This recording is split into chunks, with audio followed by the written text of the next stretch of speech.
Inside the Cobourg Community Center for the second game of a home-and-home series between the Brampton Excelsiors and the Cobourg Kodiaks. The Excelsiors won that one in overtime on Thursday, and we'll see if the Kodiaks can come up with some redemption here today. It's the Kodiaks versus the Excelsiors at the Cobourg Community Center. I'm Scott Arnold alongside Dan Malta. First period action coming up next. Tries to drop it into the middle. Still bouncing around. 3 to go on the shot clock. Scores as Woods finds the back of the net off a bit of a broken play, and he opens up the scoring.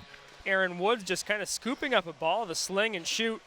Not much thought behind that one, as you can see here on the replay. He just grabs it and decides to fire one, and it goes 5-all. No movement there from Caleb Slinger. Beats him, and the Kodiaks are up 1-0. And Anderson with a shot on the run. He scores.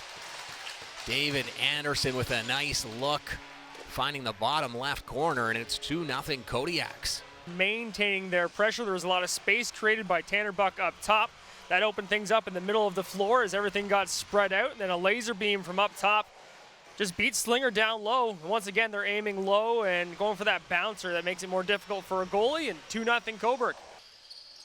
Into the middle, there's a chance and scores. Nice little give and go with Eric Ward finishing things off for the Excelsiors as they get on the board, cutting the lead to 2-1. Moving and confusing the Kodiaks a little bit leads to this opportunity for the Excelsiors as the Seas parted right down the middle. And there was kind of difficult to miss that opportunity when you get that much time and space, and it works out perfectly. 2-1 now with Cobourg leading. We mentioned this is important to the standings, as Cobourg looking to get one back. A twister bounce shot, highlight reel goal off the ensuing face-off. Working the ball off the rush. Not very common to see goals this way in this league, but that's 2 back-to-back. This one coming from Cobourg, and just rushed it right down the floor. Made no mistake, another bouncer down low. Beats Caleb Slinger. Here comes Beam. Shoots and scores right off the bat. Just 35 seconds into the second period.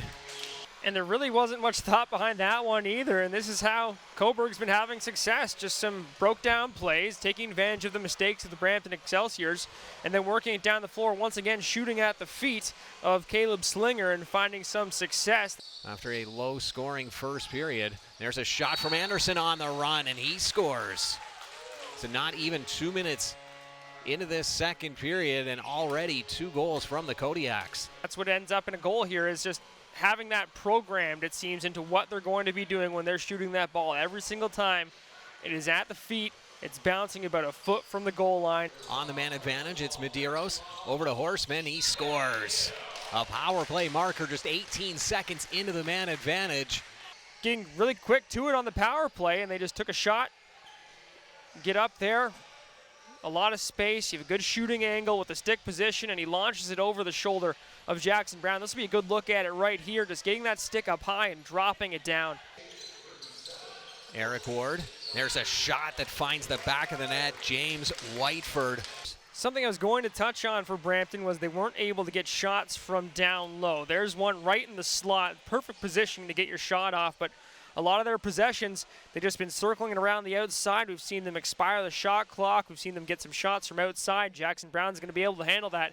Horseman isolated on that far side. Dishes off into the middle, and again, Brown stands up his man.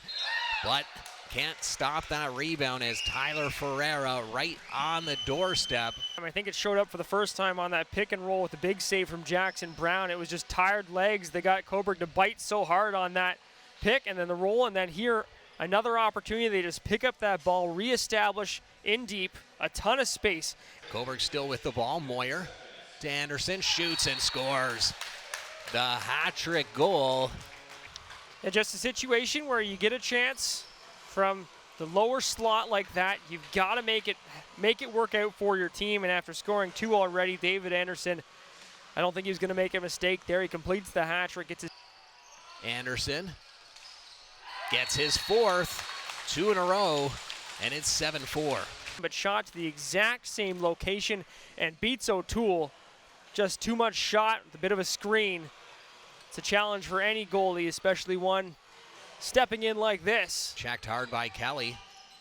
Still has the ball. Graham with it, shoots and scores.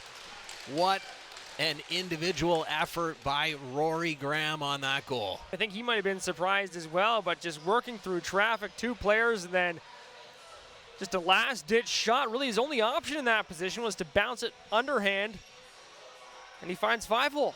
Just with singles in terms of goal scores, as Brampton with a quick one, 17 seconds into the third period.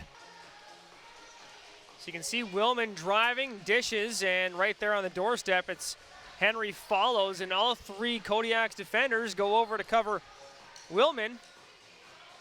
Oh, and he toes the line pretty good there as well. Anderson looking for his 5th. He's got a lane, shoots and scores. Just really impressive footwork, really impressive ball handling. You can see him change the shooting angle 3 or 4 times before he actually releases it. And by the time things are all said and done, the goalie's just guessing where it's going to end up. He bounces it home. It's Horseman. Drops it into the middle, and that one does find the back of the net. Ball movement there, great motion through the slot, and it results in a great opportunity. And that's really what you have to do to create offense in this league, is you have to get goalies guessing which direction you're going, or to dart their eyes across and just distract them for that moment. Anderson scores. The 6-goal sock trick. All that stick movement, it confuses any goalie, it confuses any defender.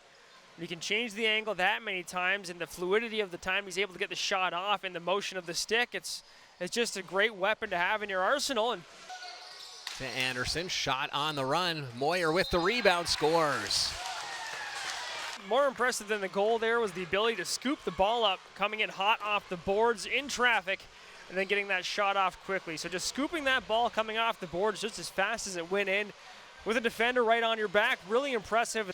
So Portelli scores.